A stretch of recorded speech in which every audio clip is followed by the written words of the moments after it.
이사야 14장 24절에서 27절까지 보겠습니다. 만군의 여호와께서 맹세하여 이르시되 내가 생각한 것이 반드시 되며 내가 경영한 것을 반드시 이루리라. 내가 아수르를 나의 땅에서 파하며 나의 산에서 그것을 짓밟으리니 그때 그의 멍에가 이스라엘에게서 떠나고 그의 짐이 그들의 어깨에서 벗어질 것이라. 이것이 온 세계를 향하여 정한 경영이며 이것이 열방을 향하여 편 손이라 하셨나니 만군의 여호와께서 경영하셨은즉 누가 능히 그것을 피하며 그의 손을 펴섰은즉 누가 능히 그것을 돌이키랴. 오늘 말씀의 제목은 아수르의 심판 예고입니다. 이사야는 바벨론에 대한 심판 메시지를 마무리하고 이어서 아수르를 향한 하나님의 심판을 선언하고 있어요. 아수르를 심판하는 이유는 그들이 강해지고 부해지면서 더욱더 우상을 섬기고 교만해졌기 때문입니다. 하나님의 심판은 매우 엄중하며 인간이 결코 피하거나 막을 수 없어요. 다만 심판을 피하는 방법에 대해서 이사야 선지자는 오직 하나님의 곁, 곧 시온으로 피난하는 것이라고 14장 마지막에 결론을 내리고 있습니다. 하나님 앞에 나아와 회개하고 말씀을 떠난 삶에서 돌이키는 것만이 하나님의 진노와 심판을 면하는 유일한 길이라고 항변하고 있어요. 오늘 본문에서 하나님께서 아수르를 심판하시겠다는 이유는 북쪽 이스라엘을 괴롭힌 나라가 바로 아수르이기 때문이에요. 아수르도 바벨론처럼 하나님께서 북이스라엘을 혼내려고 몽둥이로 사용한 것인데 그들도 바벨론처럼 교만하여 이스라엘에게 강포를 행했습니다. 이사야가 이 예언을 할 당시에는 아수르는 주전 722년 북이스라엘을 멸망시킨 뒤에 그 여세를 몰아서 남유다까지 멸망시키려 하는 등 그 세력이 엄청나게 절정에 달할 때였습니다. 이 때문에 당시 유다 왕 아하스는 친아수르 정책을 써요. 그러면서 될 수 있으면은 아수르의 그 심기를 건드리지 않으므로 그들의 칼을 면하고자 무지애를 썼습니다. 이런 상황에서 아수르의 멸망이 온 세계를 향한 하나님의 경영이라는 것을 이사야가 주장하고 있는 거예요. 그래서 당시 친아수르 정책을 펼치는 아하스에게 정면으로 도전하는 그러한 모습으로 나타난 것입니다. 때문에 이사야는 당시 신변의 위협을 느끼기도 했습니다. 그럼에도 불구하고 이사야는 이 예언을 조금도 굽히지 않고 선포하고 있는 거예요. 이사야의 예언대로 실제로 주전 701년에 사네립 왕이 예루살렘을 공격하죠. 그때 히스기야의 기도로 18만 5천 명이라는 사람이 군인들이 하룻밤새에 다 죽어버립니다. 그러고서 사네립이 돌아가요. 그런데 그때 반란이 일어나서 거기서 아들들에게 죽임을 당하고 그러면서 아수르의 제국은 안에서 암투가 일어나요. 권력 다툼이 일어나면서 내란으로 급격히 쇠퇴하다가 급기야 주전 612년에 바벨론에 의해서 멸망하고 맙니다.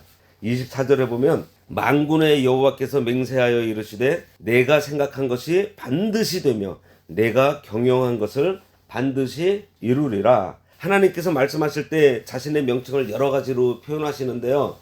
그 명칭에 따라서 하나님의 속성을 나타내십니다. 여호와는 히브리어로 야훼라 그러죠. 약속을 지키시는 하나님이심을 강조하는 것이고요.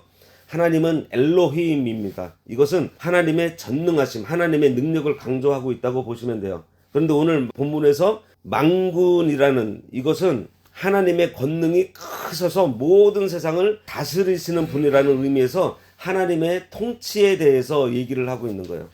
그러니 만군의 여호와께서는 뭐죠? 약속을 지키시는 그 하나님, 그 약속에 관한 것은 이스라엘뿐만이 아니라 온 세상을 대상으로 하고 있다는 것을 얘기하고 있는 것입니다. 만군의 여호와께서라고 하셨으니 하나님은 스스로 계시며 하나님께서 하신 언약은 변하지 않으시는데 이스라엘뿐만 아니라 모든 나라에게도 그 언약이 적용된다는 것이에요. 내가 생각한 것이 반드시 되며 나의 경영한 것이 반드시 이루리라. 하나님께서 아수르의 멸망을 언급한 것은 이스라엘 백성들에게 바벨론 포로 생활에서 돌아오게 될 것에 대해서 확신을 심어주기 위한 것으로 여겨져요. 이사야가 이 예언을 선포하고 있는 시점에서 볼 때에 앞에서 언급한 바벨론 군대보다도 남유다의 더 현실적이며 실질적인 위협이 되었던 아수르 사네립 왕의 군대를 하나님께서는 천사를 통해서 친히 멸절시키시겠다고 예언을 하고 있는 것입니다. 그렇게 바벨론의 일보다 아수르의 멸망을 먼저 왜 보여주실까요? 이것은요, 먼 훗날 이스라엘 백성들이 바빌론에 포로 잡혀가서 생활할 때에 여호와 하나님을 잊지 말라고, 만군의 여호와 하나님을 잊지 말라고 너희들을 반드시 돌아오게 하실 거라는 그 확신, 그러니까 바빌론으로부터의 해방을 확신시키고 있는 것입니다. 그리고 뭐라 그러세요? 그 일을 반드시 이룰 것이다 그랬어요. 이사야서의 예언은 이중적이라 그랬어요. 당시 이스라엘, 당시 유다를 향해서 한 예언이지만은 오늘날 영적 이스라엘인 우리 성도들에게도 이 예언을 주고 계시는 것입니다. 그리스도인의 완전한 해방, 영원한 안식은 언제 되죠?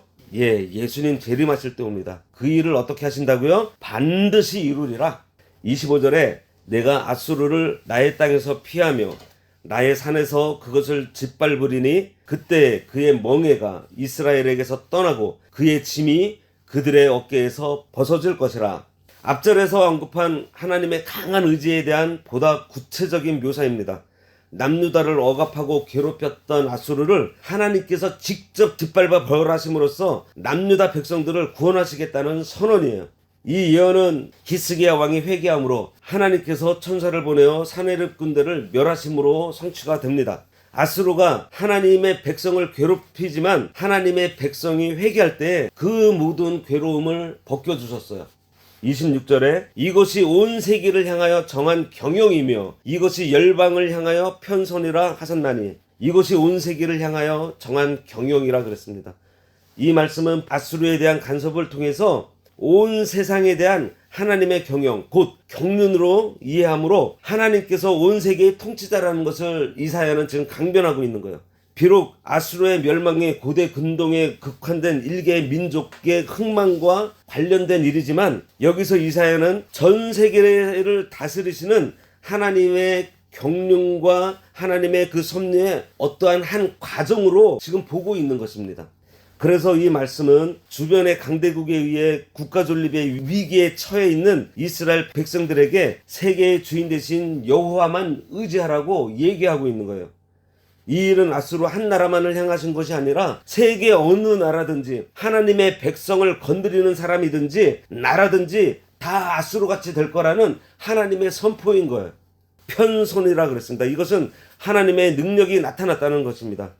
하나님의 통치 세계가 너무 커서 때로 우리 생각에 나 같은 개인하고 좀 거리가 먼 것 같고 전혀 상관없는 것이라고 생각할 수 있지만 성도 한 사람이 진정으로 회개할 때 하나님의 능력이 나타나 세계가 흔들릴 수가 있어요. 멀리도 안 가도 됩니다. 역사적으로 우리나라만 봐도요, 한 사람의 회개로 인해 부흥의 역사가 일어난 일이 있었어요. 바로 평양에서입니다. 그때 서양의 선교사들이 와서 이들이 자기네 그 우월감으로 선교를 하면서 대한민국 사람들을 굉장히 하찮게 봤는데 어느 날 한국 사람들의 그 선량한 모습이라든지 또 그 가운데 자기들의 나타났던 어떤 차별적인 모습, 그 민족적 우월적인 모습을 자기들이 발견을 하고서 그것을 성도들 앞에서 울면서 회개를 합니다. 그런데 그 회개를 들었던 길선주 장로가 전쟁 당시에 친구가 자기에게 맡겼던 재물을 그 가족에게 돌려주지 않고 자기가 가졌던 것을 만인들한테 공포를 하면서 그 회개를 함과 동시에 한 사람 두 사람이 나타나서 회개를 하면서 대부흥 운동이 일어났던 거예요. 바로 이 한 사람이 중요한 거예요. 나 한 사람이 이 세상에서 내가 회개함으로 인해서 이 회상을, 이 세계를 하나님께서 바꾸실 수 있다라는 것입니다. 27절에 만군의 여호와께서 경영하셨은즉 누가 능히 그것을 패하며 그의 손을 펴섰은즉 누가 능히 그것을 돌이키라. 하나님의 섭리를 아무도 꺾을 수 없으며 하나님의 역사를 어느 누구도 꺾을 수 없다는 것입니다. 성도가 회개할 때 하나님의 경영대로 이루어 주셔서 그 뜻대로 되는 것을 체험하게 돼요. 회개하고 순종할 때에 하나님께서 자유하게 해주시는 체험을 먼저 하게 됩니다. 내가 진정 회개할 때 나를 중심으로 해서 세계를 다스리시는 그 하나님을 경험하게 돼요. 제가 한참 타락하고 참 힘들고 피폐해져 있었을 때 만약에 제가 지금도 생각하면 굉장히 끔찍합니다. 회개하지 않고 내가 그 생활을 계속하고 있었다면 나는 지금 어떻게 되어 있었을까요? 아마 중국에서 나오지도 못하고 거기서 방황하고 있을 수도 있었습니다.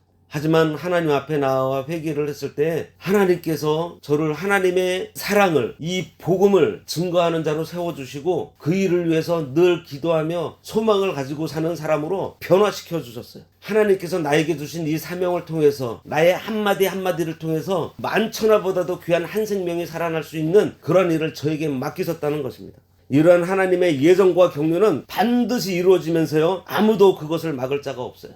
하나님은 오늘도 여전히 각 개인의 삶뿐만 아니라 모든 나라와 열방, 온 우주를 다스리십니다. 그러기에 오늘 우리는 나라와 열방을 위해서 기도해야 돼요. 때로는 이 세상이 제멋대로 흘러가는 것 같아 보여도 역사는 하나님의 위대하신 섭리 안에서 흘러가고 있습니다.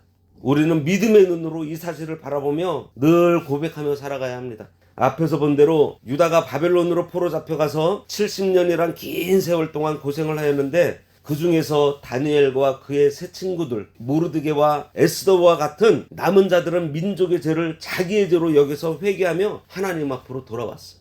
이렇게 하나님의 백성이 회개하니 환난 가운데서 건짐을 받을 뿐만 아니라 하나님 백성을 괴롭히던 자들을 다 제거하시는 역사가 있었어요. 하나님의 백성이 회개하고 하나님께 돌아올 때에 이웃에서 괴롭히던 모압이나 블레셋의 세력을 제거하실 뿐만 아니라 강한 아수르까지도 제거하심으로 하나님의 백성이 회개할 때 어떤 은혜와 사랑을 베푸신다는 것을 우리에게 보여주신 것입니다. 우리가 이사야서의 말씀을 통해서 하나님께서 권면하고 책망해 주실 때에 하나님께서 나를 간섭해 주시는 줄 알아야 합니다. 그리고 책망하시고 때로는 징계하시는 것이 나를 괴롭히려고, 나를 미워해서가 아니라 나를 사랑하시기 때문이라는 그 사실을 우리가 인정해야 돼요. 그래서 하나님께서 책망하시고, 아니 징계하셔서 힘들고 어려워질 때에 깨닫고 회개하며 하나님의 품에 안기면 참 평안과 안식을 주신다는 거 알아야 됩니다. 내일은 블레셋 심판에 대한 예언을 보도록 하겠습니다.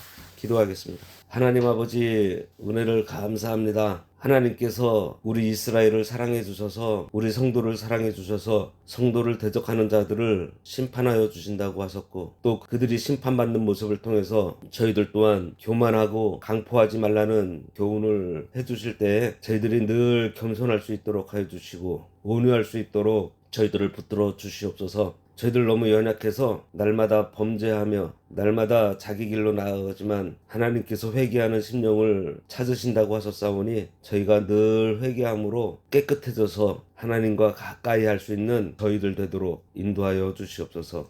예수님의 이름으로 기도드리옵나이다. 아멘.